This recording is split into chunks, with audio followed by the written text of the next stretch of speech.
welcome to Nigeria Decides 2023. My name is Damlola Ogunshaki, and of course, it's been a wonderful day today. Starting from where people were anticipating and going to the polling unit, and right now this is 7 p.m. Curfew is over and many people are back to their home. But of course, let me call my guest in. He's Mr. Dayo Akintobi, the publisher of Ilupeji Today, Lekki Today, and Ikeja GRA Today. Thank you for joining us this evening, Mr. Dayo. It's a pleasure to be here, Damilola. Good evening to all our viewers. Happy election day. Yes, like I said earlier, it's been an interesting day.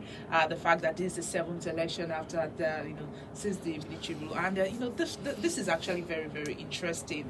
The fact that we've seen the youth have come out to vote in mass. We're just thinking that it was all social media. Just all social media talks about that. But let's leave that aside. Let me ask you about yours. Did you vote today? Yes, I did. So how was it today? The polling unit. Well, my polling unit in the Ilupeju area of Lagos State was quite scanty actually. I got there about 9:30, quarter to 10, and there were maybe about 2 people in front of me, and it looked like maybe 10 people had voted before me, and the INEC officials were already sleeping, their head on the table, nothing to do. So I assumed it was a function of low voter turnout. But then I moved around the Ilupeju area and I discovered that it wasn't low voter turnout, it's just that the area itself doesn't have that many voters. And actually everybody who registered to vote came out to vote, did it early. They were that committed that they got there at 8 o'clock even before the INEC officials arrived. And by the time the officials arrived, it took all of a few minutes. Very efficient. The process was easy. The beavers, I put my thumb on it. It accredited me. They looked at my PVC. They gave me my ballot slips, signed on them, and sent me to the booth. And I put the ink and put the thing, and 5 minutes I was in and out. Then I walked around the area, being a journalist and being accredited to monitor or observe some of the elections. I walked around some of the polling areas, even drove down to Ikeja to see what was going on. And overwhelmingly, like you said, people are turning out to vote. I saw a lot of youth. INEC said it has about 92 million voters, and about 60% of them are within the 18 to 35 age range. I witnessed that today. I saw quite a substantial number of youth coming out to exercise their franchise, and I think that is going to make a big difference in this election, because in the past the youth were not that involved. I think they have the capacity to make a difference, to make their voices heard, and it looks like they came out in large numbers. All right, you said you moved around. Did the fuel scarcity and Naira scarcity affect this election in any way? Without a doubt, it had a severe impact. Well, of course, the government said its ostensible purpose for doing this was to stymie vote buying. But the collateral damage or the collateral effects that were not planned simply is that in this situation, a lot of people are having hardship. That hardship is manifesting in anger towards the government. And so you see some people are saying, how can I vote APC when APC is the one that's put me in this condition of hunger? How can I vote APC when APC has visited hardship on me? And you ask them, but well, the current administration is who did this to you, not their presidential candidate. They say, no, they're the same party. So if the party does this, the current administration represents the party. And so whoever else is also the candidate of that party is also tarred with the same brush that the administration. So people are angry, and it's having an impact because it's turning people away from the administration and from the party. The second impact is that there's no cash. So people who normally would have traveled for the election, maybe some people have registered where their parents are or in their hometown, but they work and live in different places. In previous years, they would travel. Maybe yesterday, Friday, when they closed from work, they would have moved to where they registered, but there's no cash to transport. People can't go to work and come back, let alone say they want to travel or move to a different jurisdiction where they registered. So some people have naturally become disenfranchised by virtue of the fact that they're cash poor. They don't have the money to be able to move. Now, in terms of fuel scarcity, that of course also is having an impact, even though there's no movement today, but it also affected people's ability to move yesterday to where they would have gone to vote. It affected people's ability to power their generators, to charge their phones, to want to go out today. See, the thing about it is this.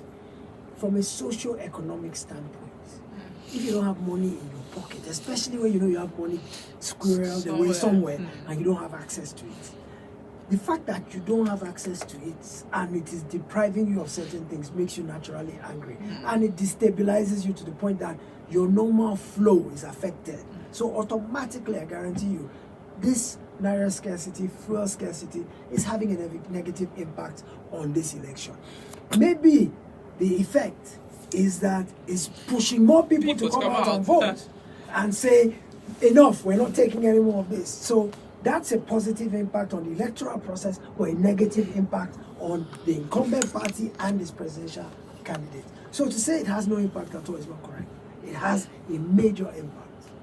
All right, but still talking about this fuel and Naira scarcity. I mean, we got a report that a particular person was arrested with millions of new Naira notes, and this is scarce. I mean, people have been to the banks, the queues, and there's no money. I mean, people are just receiving as low as 2,000 Naira from the banks every day, and you see crowd in front of the bank, and they are still collecting this money from just one particular person. What do you think about this itself? Well, the thing it first tells me is that the original purpose of the Naira redesign has failed. It failed because if the purpose was to keep money out of politics, it failed. Apart from the one you are talking about in Edo State, where they recovered $500,000 from somebody, there was one in Lagos State this morning with 29 million Naira and new notes for that matter.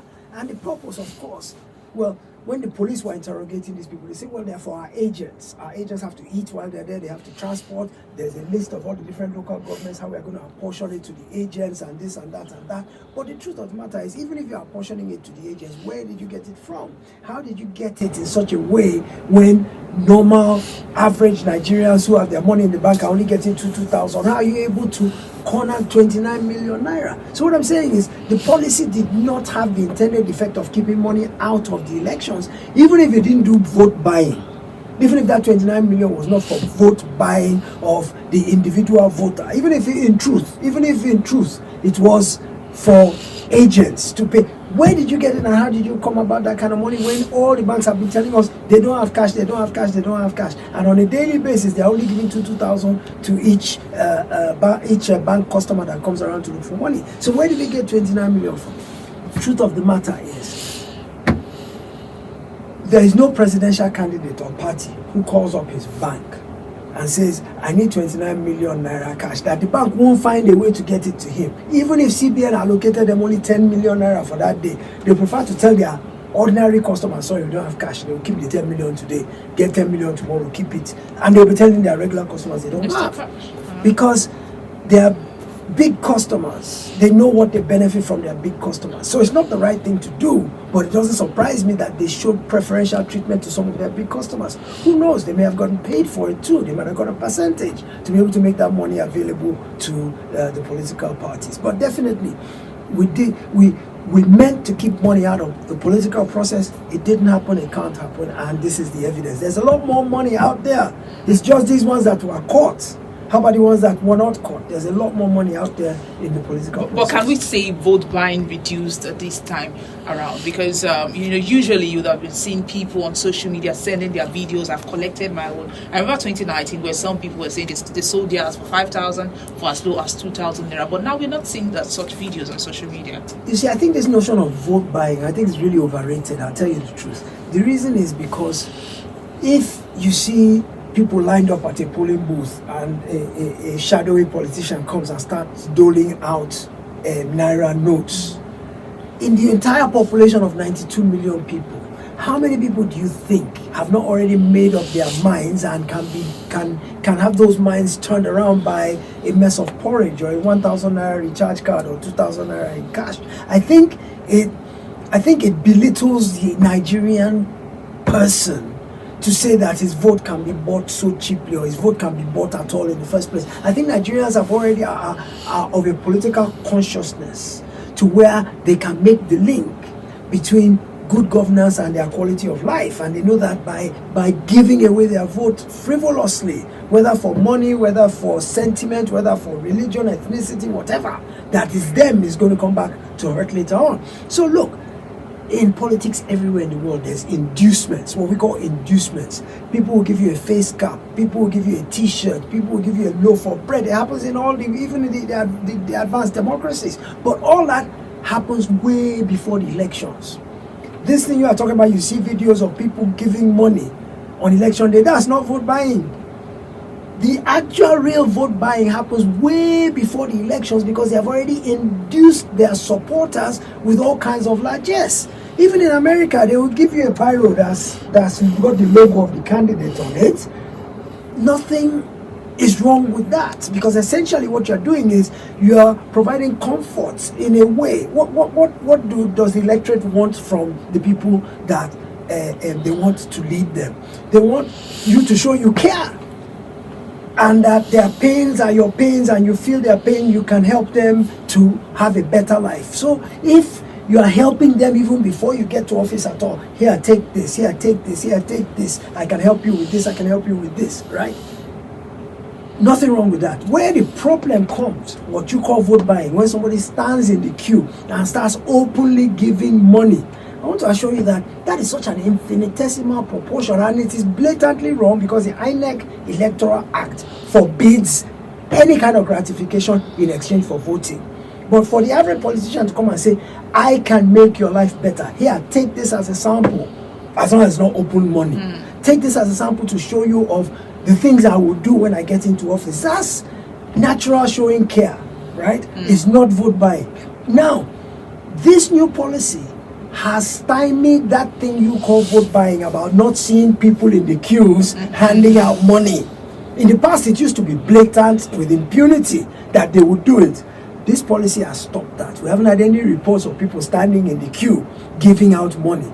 But that does not mean vote buying did not occur. Vote buying occurred well before today, and it didn't occur with only Naira. It occurred with recharge cards, bags of rice, bags of beans, t-shirts, face caps, whatever you may name it. They've been inducing the candidates with different giveaways for the last year and a half. It's not going to be today. So the fact that it didn't happen today goes to show that the policy scared people away. That look, do it before today, and do it surreptitiously, or do it with a smoke screen of it not being cash, of it being items of value that people appreciate, and you're okay. What this policy is saying it doesn't want to see is you giving raw cash at the ballot box to people. So they're not doing that. And I don't even think that, as I said, I think it's overrated. I think the people you are giving Naira notes to in the queue, it's not going to change how they vote. I don't think so. I think by the time they get to the polling booth, they've already made up their mind who they're going to vote for. I don't think your 1,000 Naira is going to make a difference. Nigerians are not that cheap. All right, let's talk about the number of youths that came out, and the fact that, what do you have to say about the youths? The fact that it's like they made the decisions to come out, and definitely when people are talking on social media, we're always saying that they're just social media voters, and they won't come out. But it seems these have really changed the mind of Nigerians. Well, it's interesting to note. I think the NSAS protests made a major impact on the youth. I think it created an awareness in them that collectively, united around a common purpose, we can make a difference. I think it opened the eyes of the youth to the power that they wield, the latent power that's been in their hands all this time that they've never utilized, because individually you're nothing, but the sum of many parts amounts to quite a bit. And I think the NSAS showed that to the youth, especially because there was no real structure to NSAS. There was no leadership structure, there was no foundation, there was no direction. The only thing that brought everybody together was the fact that enough is enough, SARS must go. That in and of itself was enough to bring out millions of youth. And there was no fight, there was no disagreement, there was no violence, nothing. All of them, they had music, they had carnivals, they had food, they cleaned up after themselves. There was spontaneous organization. There was spontaneous outpouring of togetherness. And I think that sheer energy and magnetism opened their eyes to possibility. That look, without structure, without organization, look at how we came together and what we achieved. Imagine if we now sit down and structure. So I think they now saw the Peter Obi phenomenon and the Labour Party movement as a vehicle to which they could use to organize, to mobilize, and to essentially structure So if Peter Obi had not been in this race, I'm sure they would have found another vehicle, because there had been a fuse has been lit on their collective behinds that requires expression. It needs to bubble over. It needs to amalgamate into a force that achieves something. And beautifully, NSAS happened in 2020, I believe. This is a few years later that the elections are coming. So before that pent-up energy had the opportunity to die down again, the elections have come. So that bubbling energy was still there, and they found the elections to now hold on to. So I think even just looking at the INEC statistics, I say 60% of all registered voters are between the age of 18 to 35. That is formidable. That's phenomenal. So every political candidate has to pay attention to that demographic, because they are going to make or break this election. All right, let's talk about INEC preparedness. Now, Kate, I don't know if you saw the video of the videos trending in the Kate local government, and not just for that part. There are some other local governments where some ballot boxes were snatched, thugs actually scattered and went to attack people. Despite the fact that they've militarized the election in Nigeria, we saw the military coming into Lagos, especially in numbers, but this still happened in some local governments. What do you have to say about this? Is this are we going to say that the INEC, they were not prepared enough, or who are we to blame for these things that happen in these local governments? INEC was prepared, and they deployed the adequate security. So I will still put the blame down to the politicians and to the fact that their followers are rabid enough to the point of actually want to win at all costs, no matter what violence they unleash or whatever methodology they have to use. Now, the deployment of security, I saw the big movement of the army. When I was out going to Keja today, I saw lots of armored tanks and lots of patrols of army vehicles. But in going around the polling booths, I didn't see any military. What did I see? I saw police and I saw civil defense. One place I saw immigration backing up the police. Now, all the security agents at the polling booths are unarmed. They are unarmed. What does that tell you? Voting is a civil exercise. Civilians come out to vote. It is not warfare. It is not armed combat. The army should not be there. The army is to protect the territorial integrity of the country. If you start bringing them into a civilian exercise, the army is trained to kill. The army is trained to defend territory and kill people to defend territory. By the time you start bringing army into where civilians are, by mistake somebody will step on somebody's toe, the army man will go off with his rifle. So what I'm telling you is that the army that you saw, they are not at the polling booths. They are on the major thoroughfares and on the streets, so that if they see a mass mob coming to try to get to the inner communities where the polls are, the polling booths are, they can apprehend them and stop it. But they're not at the polling booth. So what happens now when your local miscreants, your local area boys rush into the polling booth in your community, bypassed the major thoroughfares, came from within the community, sacked a polling booth inside the community? The policeman has no weapon. The civil defense has no weapon.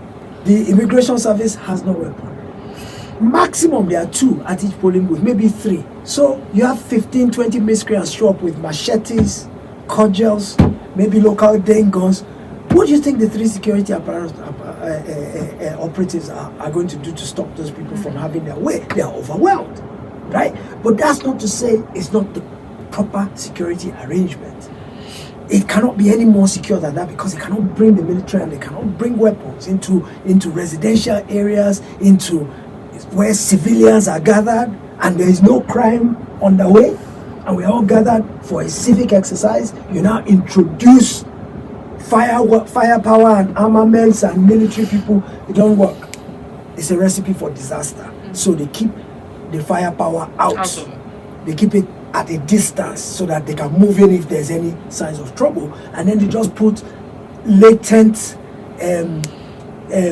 harmless security there, who are just there to maintain law and order, but don't have the ability to fire on anybody. So having said that the security arrangements were adequate, it now goes back to the political parties, their supporters, their operatives, that they should keep their people in check. Why should you want to win so badly? Whether you as the candidate are funding and pushing miscreants to go to the areas where you are not strong, to go and scatter the ballot because you know you can't win there, or whether it's your supporters that are that agitated and exuberant to the point that, oh, our candidate must win at all costs, let's go and scatter that place. You should hold your supporters in check. If you are really a leader and you are a good leader and you're on top of all your people, you should be able to keep them in check to where you will not tolerate and you will not permit any of them to go and unleash this kind of behavior. So I put the blame fully, not at the foot of INEC or at the foot of the security arrangements they made, but solely at the foot of the political candidates. All right, lastly, let's talk about this one, the Labour Party. Some results are still coming out in Lagos, some part of Lagos, and you've seen that Labour Party seems to be leading in some of these areas in Lagos, and especially some part also in the north. What do you have to say about this? I mean, Labour Party is just the third force that is coming out, which is usually different from the two parties that we know are always in front. Well, what I have to say is a word of caution.